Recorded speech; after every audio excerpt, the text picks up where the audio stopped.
నమస్కారం. నిన్నంతా ఒకటే డిస్కషన్. సింగర్ ప్రవస్తి, పాడతా తీయగా జడ్జెస్, జ్ఞాపిక ప్రొడక్షన్స్, ఈటీవీ సంస్థ, పాడతా తీయగా రకరకాల ఛానల్స్లో రకరకాల వార్తలు ప్రసరించారు. అండ్ ఆ అమ్మాయి చాలా యూట్యూబ్ ఛానల్స్కి ఇంటర్వ్యూ ఇచ్చింది, ఎక్స్పోజ్ చేసే ప్రయత్నం చేసింది. బేసిక్గా అంటే ఇవన్నీ ఛానల్స్ వాడిన భాష అండ్ తను ఎక్స్పోజ్ చేద్దాం అనుకున్నాను అని చెప్పింది కాబట్టి ఆ మాట వాడాల్సి వస్తుంది. అండ్ ఆల్సో డైరెక్ట్గా సునీత అని మాట్లాడింది కాబట్టి నేను ఈ వీడియో చేస్తున్నానండి. ఫస్ట్ ఆఫ్ ఆల్ ప్రవస్తి, చిన్నప్పటి నుంచి నేను బాలుగారు, జానక్ గారు, చిత్రమ్మ అందరూ ఒళ్ళో కూర్చోబెట్టుకున్నట్టే నేను కూడా నేను ఒళ్ళో కూర్చోబెట్టుకుని ముద్దు చేశానమ్మా. ఇప్పుడు నీకు 19 ఏళ్ళు కదా, అలాగే ఒళ్ళో కూర్చోబెట్టుకుని ముద్దు చేస్తే బాగుండదు కదా. చిన్నప్పుడు చాలా బాగా పాడావు అనే దానికంటే చాలా ముద్దుగా పాడావు అనేవారు. నీకు గుర్తుందో లేదో? ముద్దుగా ఉండేదానివి, ముద్దుగా పాడేదానివి, చాలా బాగా పాడేదానివి. చిన్నప్పుడు పాడినట్టు 19 ఏళ్ళకు కూడా కన్సిస్టెన్సీ మెయింటైన్ చేస్తుంటే సంతోషించే వాళ్ళల్లో మొట్టమొదటి వ్యక్తి నేనే అవుతాను. ఎందుకంటే మా ప్రవస్తి, మా శ్రీలలిత, మా ప్రణతి, మా గాయత్రి అని మేమే ఎక్కువ చెప్పుకొని మురిసిపోయే పిచ్చివాళ్ళం మేము. ఎందుకంటే ఎవరు బాగా పాడితే ఆ పాటలో కరిగిపోయి కన్నీళ్ల పర్యంతం అయిపోయి ఏడ్చేసిన సందర్భాలు, ఏడ్చేసిన ఎపిసోడ్స్ చాలా ఉన్నాయి. అవి నువ్వు చూడలేదేమో, అవి మిస్ అయ్యావు అనుకుంటా. అలాంటి ప్రవస్తి ఈరోజు ఇంత పెద్దదైపోయి రోడ్ మీదకి వెళ్ళి ఇంతమందితో మాట్లాడి తన బాధలు వెళ్ళగక్కుని మమ్మల్ని మా గురించి చర్చించే స్థాయికి ఎదిగింది అంటే నాకు కొంచెం అసంతృప్తిగా కూడా ఉంది. But that doesn't matter for you, because నువ్వు చెప్పాలనుకున్నది చెప్పావు బయటకు వెళ్ళి. ప్రవస్తి, నీకు విషయం చెప్పాలమ్మా. నీకు పాడతా తీయగా కాంపిటీషన్ మాత్రమే కాదు, డిఫరెంట్ ఛానల్స్లో కూడా కాంపిటీషన్లో నువ్వు పార్టిసిపేట్ చేసావు కదా. నీకు ప్రాసెస్ తెలీదమ్మా? సింగర్ సెలెక్షన్ అంటే సింగర్స్ పంపించేటటువంటి సాంగ్ సెలెక్షన్లో రైట్స్ అనేవి కూడా ప్రతి ఛానల్కి కొన్ని సాంగ్స్కి రైట్స్ ఉంటాయి. వాటిల్లోంచి కూడా సెలెక్ట్ చేయాలి అన్న ప్రాసెస్ నీకు తెలుసో లేదో నాకు తెలియదు, కానీ ఆడియన్స్ అందరికీ మాత్రం చెప్తే అన్ని విషయాలు చెప్పు. ప్రాసెస్ గురించి చెప్పు. ఆ ప్రాసెస్లో ఉన్నటువంటి రెస్ట్రిక్షన్స్, ఛానల్కి ఉన్నటువంటి రెస్ట్రిక్షన్స్, ఇవన్నీ కూడా మాట్లాడమ్మా. అప్పుడు నేను నిజంగా సంతోషిస్తాను. సో ఛానల్కి అండి కపుల్ ఆఫ్ రెస్ట్రిక్షన్స్ ఉంటాయి. మ్యూజిక్ని డిప్లాయ్ చేయడానికి, అంటే మ్యూజిక్ని వాడుకోవడానికి అన్ని పాటలకి రెస్ట్రిక్షన్, అన్ని పాటలకి లీనియన్స్ ఉండదు. కాబట్టి ఏంటంటే వీళ్ళు ఇచ్చే పార్టిసిపెంట్స్ ఇచ్చే సాంగ్ లిస్ట్లో వేటికైతే రైట్స్ ఉంటాయో అవి మాత్రమే కాంపిటీషన్లో పాడాల్సి ఉంటుంది. అవి నచ్చ చెప్తాను కూడా ప్రతిసారి. నచ్చ చెప్తా అంటే నేను కాదండి, మేనేజ్మెంట్. తర్వాత ఎన్నిసార్లు రిపీట్ అయింది అంతకుముందు కాంపిటీషన్లో ఆ పాట అనేది కూడా చూస్తారండి యాజమాన్యం. ఇదంతా కూడా మీకు తర్వాత జ్ఞాపిక వాళ్ళు ఎక్స్ప్లెయిన్ చేస్తారు ఈ ప్రాసెస్ ఎలా సాగుతుంది అనేది.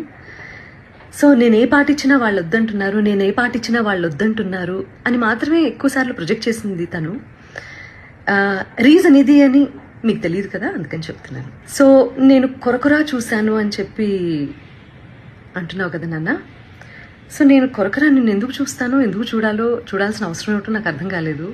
అక్కడ ఉన్నటువంటి నేను, కీరవాణి గారు, చంద్రబోస్ గారు నిన్నే ఎందుకు టార్గెట్ చేశామనే విషయం నాకు ఇప్పటికీ ఆలోచించడానికి కూడా నాకు అసలు కనీసం ఆ థాట్ కూడా రావటం లేదు. బేసిక్గా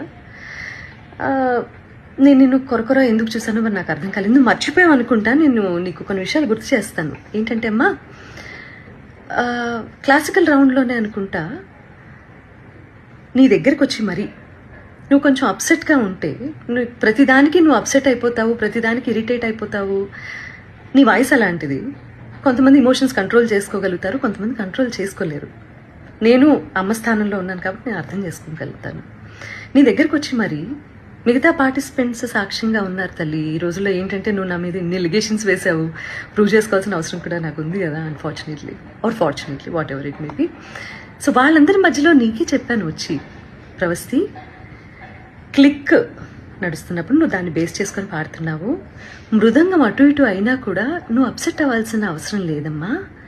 నువ్వు ఎలా పాడావు అనేది నాకు తెలుసు, మా అందరికీ అర్థమైంది. అక్కడ కొంచెం మృదంగం నేనేదో ఇబ్బంది పెట్టినట్లుంది అని నేను నీ దగ్గరకు వచ్చి మాట్లాడాను. అది నువ్వు మర్చిపోయావేమో కానీ నీ మిగతా పార్టిసిపెంట్స్ అందరూ ఏంటో గుర్తుపెట్టుకున్నారు మరి. అండ్ ఇంకో విషయం, ఈ సిరీస్ సంబంధించి మాట్లాడుకుందాము. నువ్వు గాయత్రి ఫేవరెటిజం, శ్రీలలిత ఇంకోళ్ళు అని రకరకాల పేర్లు తీస్తున్నావు. నాకు అదేంటో అర్థం కావట్లేదు. కానీ వీళ్ళెవ్వరూ మ్యాంగో మ్యూజిక్లో పాడలేదమ్మా, నువ్వు తప్ప. నేను నిన్నే ఎందుకు పిలిచాను వీడియో చేయడానికి? నిహాల్ గారు నీ గురువు గారు అష్టలక్ష్మి స్తోత్రం చేసినప్పుడు నేను వెనకాల కోరస్ బ్యాచ్లో నువ్వు పాడావు, గుర్తుందా నీకు? రికార్డ్ చేసినప్పుడు వీడియో షూట్ చేసే టైంలో నేను ఒక్కదాన్నే షూట్ చేయొచ్చు తల్లి. నువ్వు బాడీ షేమింగ్ అని మాట్లాడుతున్నావు కదా, నేను వేరే ఎవరినో నలుగురిని నా వెనకాల కూర్చోపెట్టుకుని చేయొచ్చమ్మా. నేను పర్టికులర్గా పిలిచాను ఇంటికి. పాపం ఒంటరిగా నువ్వు మీ అమ్మగారు వెళ్తారు, అయ్యో లేదు అలా కాదు అని చెప్పి మా వాళ్ళు ఏదో ఏర్పాట్లు చేసి దగ్గరుండి పంపించారు నీకు. ఇవన్నీ మర్చిపోతే ఎలా తల్లి నువ్వు? తప్పు కదా. కీరవాణి గారు పెళ్లి గురించి, అందులో కచేరీ గురించి మాట్లాడారు అని చెప్పి నువ్వు ఒక రెవల్యూషనరీ స్టేట్మెంట్స్ ఏవో పాస్ చేసావు కదా. పెళ్లిళ్ళలో నేను కూడా పాడతాను, ఓకే? మొన్న రీసెంట్గా ఈరోజు ఇండియాలోనే టాప్ మోస్ట్ మ్యూజిక్ డైరెక్టర్ అయిన అనిరుద్ధ్ కూడా పెళ్లిలో పాడారమ్మా.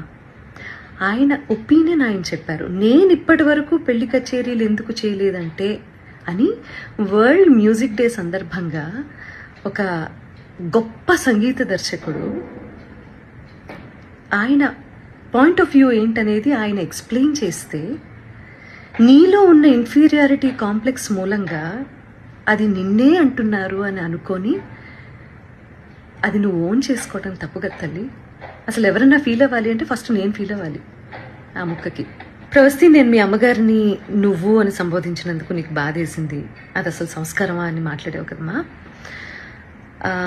ఎలిమినేషన్ జరిగిన వెంటనే మీ ఇద్దరు పేర్లు అనౌన్స్ చేసిన తర్వాత ఆవిడ స్టేజ్ దగ్గరకు వచ్చి నీ చేతిలో ఉన్న ట్రోఫీ, అసలు ఇది నీ చేతిలో ఉండాల్సిన ట్రోఫీ కాదు, అది ఇచ్చేసేయి అని చాలా ఎమోషనల్ డ్రామా క్రియేట్ చేసి చరణ్ గారి చేతిలో ఉన్నటువంటి మైక్ లాక్కోవడానికి ప్రయత్నం చేసి, ఆ తర్వాత వెనక్కి వస్తూ నేను అక్కడ కూర్చున్నప్పుడు నీ మూలంగానే నువ్వే మోసగత్తెవి ఇలా నా మొహం మీద ఇలా పెట్టి మాట్లాడినప్పుడు అది కరెక్ట్ అనిపించిందమ్మా నీకు? నేను ఇలా నమస్కారం పెట్టి ప్లీజ్ అన్నాను, అంతే కదమ్మా? సో అదంతా చాలా కెమెరాస్లో రికార్డ్ అయింది. ప్రవస్తి చెప్పేవన్నీ తప్పులు అని ఆ రికార్డింగ్ బయట పెట్టే అవకాశం ఛానల్కి లేకపోలేదు. కానీ ఆవేశంలో ఉన్నారు మీ అమ్మగారు, నువ్వు చాలా ఎమోషనల్గా ఉన్నారు, ఒక ఓటమిని అంగీకరించలేకపోతున్నారు. కాబట్టి తర్వాత తిరిగి కూర్చొని మాట్లాడదాము అని చెప్పి నువ్వు మీ అమ్మగారు విసురుగా బయటికి వెళ్ళిపోయారు. చాలా ఎమోషనల్గా ఉన్నారు, చాలా ఆవేశంలో ఉన్నారు. మాకు కనీసం మాట్లాడే అవకాశం కూడా ఇవ్వలేదు. చంద్రబోస్ గారు ముందుగా వెళ్ళిపోయారు, ఆయనకి టైం లేదని.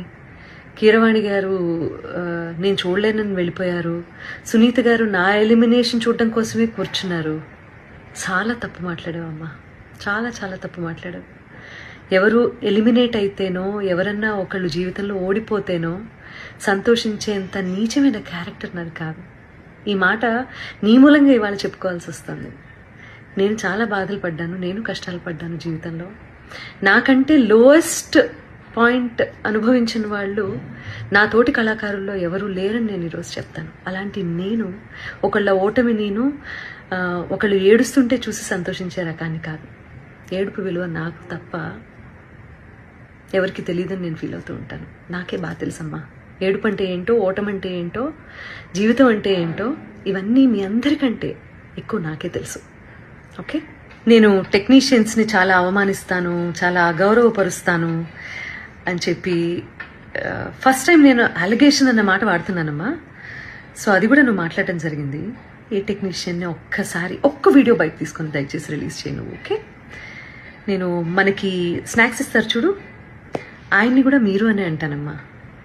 అండ్ ఆవేళ నువ్వు ఎలిమినేట్ అవుతావో ఇంకెవరు ఎలిమినేట్ అవుతారో అసలు ఎలిమినేషన్ గురించి కాకుండా షెడ్యూల్ అయిపోతుంది కదా అని చెప్పి అందరికీ సెట్లో ఉన్న వాళ్ళందరికీ భోజనాలు పెట్టించటము, లేకపోతే ఒకరోజు నేను, ఇంకొక రోజు కీరవాణి గారు, ఇంకో రోజు అనిలో, ఇలా చేయటం అనేది అది ఒక టీంలో ఉన్నప్పుడు ఇవన్నీ జరుగుతూ ఉంటాయమ్మా.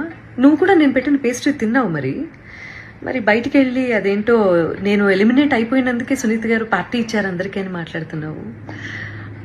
I seriously don't understand this.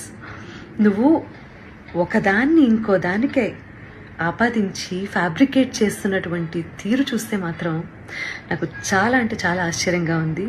And ఇది మంచి పద్ధతి కాదు. ఇంకో ఆశ్చర్యకరమైన విషయం ఏంటంటే, ప్రవస్తి మీ అమ్మగారమ్మ, సునీతకి పిల్లలున్నారు, కీరవాణి గారికి పిల్లలున్నారు, అనిల్ ప్రవీణ వాళ్ళకి పిల్లలున్నారు, నాశనం అయిపోతారు అన్న శాపనార్థాలు కూడా పడాల్సిన పరిస్థితి వచ్చింది మాకు. ఫైనల్గా కాంపిటీషన్ అన్నప్పుడు ఓటమి ఉంటుంది, గెలుపు ఉంటుంది. ఫస్ట్ ప్లేస్లో ఒకళ్ళే ఉంటారు, సెకండ్ ప్లేస్ ఉంటుంది, థర్డ్ ప్లేస్ ఉంటుంది.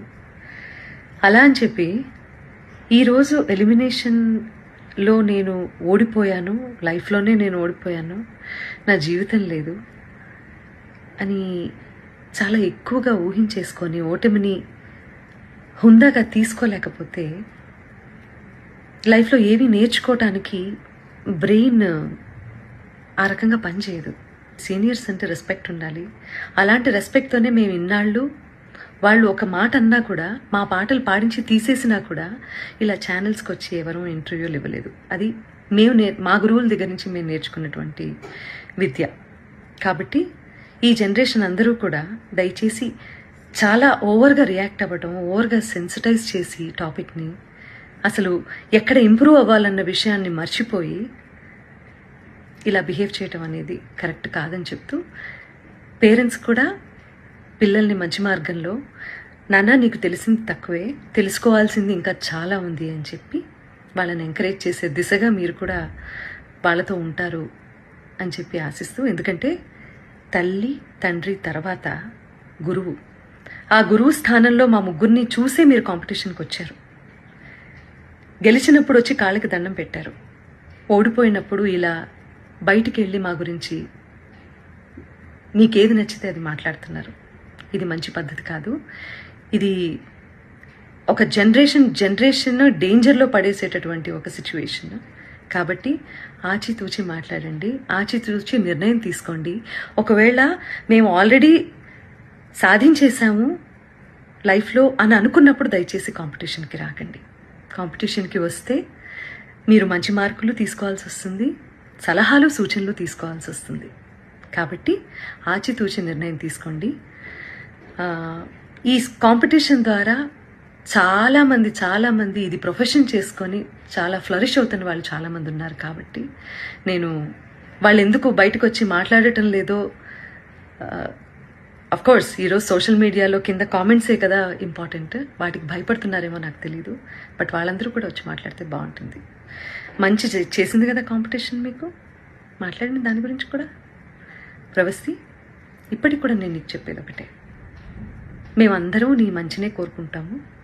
చిన్నప్పటి నుంచి ముద్దు చేసామన్నావు కదా, అలాగే ఇప్పుడు కూడా అదే తల్లి హృదయంతో నీకు చెప్తున్నాను నేను.